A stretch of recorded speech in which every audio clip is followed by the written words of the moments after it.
बहुत समय पहले एक छोटे से गांव में रामू नाम का एक गरीब किसान रहता था। उसका परिवार बहुत साधारण था। पत्नी, दो छोटे बच्चे और बूढ़ी माँ। रामू के पास थोड़ी सी जमीन थी, लेकिन कई वर्षों से फसल अच्छी नहीं हो रही थी। कभी बारिश कम पड़ती, कभी कीड़े फसल खराब कर देते, तो कभी बाजार में अनाज का सही दाम नहीं मिलता।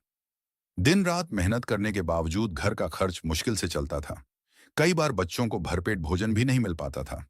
रामू का मन चिंताओं से भरा रहता, लेकिन वह ईमानदार और मेहनती इंसान था।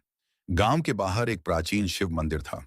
मंदिर में स्थापित शिवलिंग के बारे में लोगों का विश्वास था कि जो भी श्रद्धा से वहां जल चढ़ाता है, भगवान शिव उसकी प्रार्थना अवश्य सुनते हैं।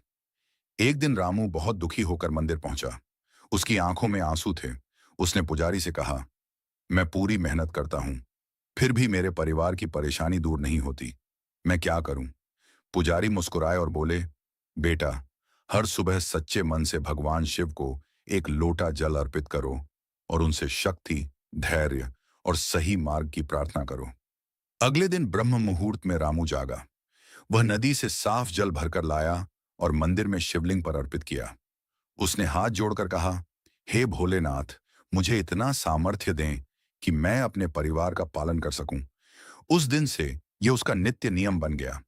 चाहे मौसम कैसा भी हो, वह एक लोटा जल लेकर मंदिर अवश्य जाता। धीरे धीरे रामू के भीतर बदलाव आने लगा। उसका मन शांत रहने लगा और चिंताओं की जगह विश्वास ने ले ली।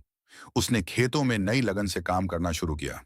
समय पर बीज बोए, खेत की अच्छी देखभाल की और अनुभवियों की सलाह मानी। उस वर्ष वर्षा भी संतुलित हुई। फसल पहले से कहीं बेहतर हुई। जब रामू अपना अनाज बेचने बाजार पहुंचा, तो उसे अच्छे दाम मिले। कुछ ही महीनों में उसके घर की स्थिति सुधरने लगी। बच्चों को पर्याप्त भोजन मिलने लगा, मां की दवाइयां आने लगीं और घर में प्रसन्नता लौट आई। रामू समझ गया कि भगवान शिव ने उसे सीधे धन नहीं दिया, बल्कि विश्वास, धैर्य और मेहनत की शक्ति प्रदान की। यही सबसे बड़ा चमत्कार था। रामू ने कभी अपना नियम नहीं छोड़ा। वह हर दिन एक लोटा जल चढ़ाता और भगवान शिव का धन्यवाद करता। उसकी कहानी पूरे गांव में फैल गई। लोग समझने लगे कि सच्ची श्रद्धा और निरंतर परिश्रम से जीवन की कठिनाइयां दूर हो सकती हैं। इस कथा से शिक्षा मिलती है कि भगवान शिव पर विश्वास रखने से मन को शक्ति मिलती है, और जब विश्वास के साथ मेहनत जुड़ती है, तो परिस्थितियां बदलने लगती हैं। एक लोटा जल केवल अर्पण नहीं, बल्कि समर्पण, आस्था और सकारात्मक परिवर्तन का प्रतीक है।